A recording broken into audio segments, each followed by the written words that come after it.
Now, the other day, NF released his new album, The Search, where he subliminally responded to Eminem, so of course, let's not waste any time and let's talk about it. Even though it's almost been a year since Kamikaze got released, a lot of people are still not convinced that M was even referring to NF on these lyrics from The Ringer. As you can see, it says an effing, which stands for NF, and effing recovery clonomy. I remember listening to Kamikaze when it first came out and instantly noticing this. I mean, it's pretty clear to me who M was talking about. NF is a rapper who's been heavily, and I mean heavily, compared to Shady. Even more than someone like Token, who's had his fair share of back and forth with M, and obviously the comparisons do make sense. We're talking about someone who clearly is influenced by him. NF has paid homage to M multiple times in the past, we all know that, but as far as this response goes, let's actually take a look at it. So first of all, there's two different songs we're gonna discuss. The first one is Leave Me Alone, which is my favorite song from the album, by the way, and the second one we're gonna discuss is Returns. Let's start with Leave Me Alone though. Essentially, this track is pretty much NF responding to fame. A lot of the lines on here, he's talking about his battles with being famous, you know, finally becoming famous, how he's dealing with the process of getting to that point. This is almost like a part 2 of his song No Name, where he discusses being just that, a no name, a person who's known but to the rest of the world not so known. You might have seen my video on this, the strange thing about NF, an extremely relevant topic to him as an artist. Even though this track is just about that, fame, there's a couple of subliminal responses to Eminem, and here they are. Here are the symptoms: couldn't miss M, wrestle with M, then I penny flip him, bounce him back, nowhere you should guess him. And then after that, as you can see, he says, who you dissin', move the switch and don't come in the kitchen. The most interesting part about these parts here is the fact that he's mentioning not being able to miss M and wrestling with M. On the surface, it does look like he's using M as nothing but an abbreviation for them, but let's keep digging a little bit more. The thing is, he followed that up by asking who you dissin'. Why would this be a question in the song when literally one line before this there's a mention of M? Let's move on to the song Returns though, because this is when it gets really interesting. Around the 2-minute mark, he says this: when I'm low, I feel like I'm spiraling, pushing forward, look, I can't ignore it. There ain't no I in team, but drop the T and A. Now, what happens if we drop the letters T and A from the word team? Well, as you can see, we get E and M, which stands for M, aka Eminem. I already know what you're thinking. Removing the T and A is not supposed to be M, dumbass. It's really supposed to be me, because one line after that, NF does say, sometimes if I'm being honest, feels like it's only me. Well, let me show you something in this track that NF does very similar to Eminem that might actually convince you that this is in fact a response to Eminem. Around the 3-minute mark in the song, NF flows extremely, and I mean extremely similar to Eminem's song Kamikaze. I was honestly surprised at how natural he made this flow sound. I'm generic, you sure? Oh, they think I'm very reserved till I open up on the beat like all my therapy work.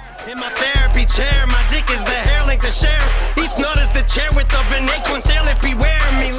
Did you hear the same thing as me right there? This rhyme scheme sounds exactly the same. I'm generic, you sure? Oh, they think I'm very reversed till I open up on the beat like I'm on my therapy work. Therapy work is of course a reference to his 2016 album Therapy Session, but I want you to think about it like this. Isn't it a little bit too coincidental that NF uses the same exact flow as Eminem on the only part where he mentions the word therapy? On Eminem's side, obviously this isn't really a diss towards NF, but from what I'm seeing from NF's side, this might be his way of hinting at a subliminal response to what M had to say about him on The Ringer. On the same track, he actually does say something else that could possibly be related to Eminem, and this is what he says: shoot you out of the sky like your punchlines, you are not landing, gun jamming, reach in your mouth and rip out your tongue after tongue. So NF is shooting M out of the sky because Eminem is considered the rap god, and where do you find God? Of course, up in the sky. Him talking about punchlines not landing, well, that's a direct reference to the NFing recovery line from The Ringer. And then another thing, at the end of the track, NF says how he's patiently been waiting and he thinks that it's time for his turn. Eminem has a song with 50 Cent titled Patiently Waiting. And also think about it like this: NF saying that it's time for his turn might mean exactly what it means. Your time is over, it's my turn, and even though I might be a product of you since you inspired me, it's now my turn, it's now my time to shine. Obviously, I'm not saying that Eminem's time is over, you know, just look at the bigger picture of what I'm trying to say here. I also want you to think about this, okay? Don't forget that Eminem's NF diss on The Ringer had a purpose, and the purpose wasn't to give a shout out to NF like I've seen some people say, but the purpose of it was to remind NF to quote-unquote stay in his place. We have this white rapper who's getting heavily compared to one of the biggest rappers alive, and this white rapper is not only making a name for himself, but he's really, and I mean really, succeeding. Is that not a threat to Eminem? I think it is. Now, I already know what's going through your head. This guy is out of his mind. How is someone like NF a threat to Eminem? Well, you gotta keep this in mind, okay? Most rapper clones simply don't last in the grand scheme of things. I'm saying this because a lot of people have been playing NF like he's an exact clone of M, which if you ask me couldn't be further from the truth. Does he sound like him to an extent? Of course he does. The guy has credited Eminem as one of his biggest inspirations. Listening to his music, it's very clear that he is, no question. But is he an Eminem clone? Absolutely not. I think it does mean and say a lot about the fact that Eminem himself felt compelled enough to throw some jabs at NF. NF is clearly the kind of rapper who's gonna last. I mean, the guy has not only built one of the strongest fan bases in hip-hop in such a short amount of time, but his music holds actual value. If Eminem wasn't threatened by him in some kind of way, then this line right here wouldn't have existed at all. Obviously, NF succeeding doesn't mean that Eminem is, not gonna have a job as a rapper. I mean, please, let's not go there, okay? That's not what I'm saying. But I am saying that his mere existence does take away something from M, since he's one of those rappers who always seems to get compared to him. By the way, let me just make one thing clear before I see any comments about it. Some people will use the argument of Eminem isn't shy when it comes to dissing other rappers, which really is true, okay? If he doesn't like you, best believe you'll be name dropped by him. But then again, it comes back to, if I name drop him and people compare this guy's music to mine so much, I'd be giving him too much free publicity. If Eminem wasn't worried about this, then trust me when I say this, there would already be a collaboration between NF and Eminem. I also want to make another thing very clear, okay? This is hip-hop and these are two rappers. Now, what's so unique about hip-hop if you compare it to other genres? Well, the unique thing about rap is the fact that it's very competitive. Everyone wants to be number one. No successful rapper in hip-hop right now wants to settle for being number two. If that involves subliminally responding to one of your biggest inspirations because he threw some jabs at you on his album, then so be it. From the outside looking in, NF is the last person you would think would respond to Eminem in a context like this. Let's not forget though, he doesn't rap his ass off like he did on a lot of the tracks from the album for no apparent reason. He has that competitive spirit inside of him. He wants to be considered the best at what he does. Does that mean that there was any malicious intent with his response? Absolutely not. But at the end of the day, it's all about the competition, which is something I want you to strongly think about when you're giving your 2 cents on this entire situation, and that's where I'm gonna end this. NF finally, subliminally, okay? Subliminally responds to Eminem. What do you personally have to say about this? What's your overall opinion on this whole topic of NF versus Eminem in regards to everything that I talked about in this video? And also, by any chance, do you think this is a stretch? Do you think NF even responding to Eminem is not a possibility at all? If you do think so, let me know why exactly you think that. Definitely let me know in the comment section below and let's have a discussion about this.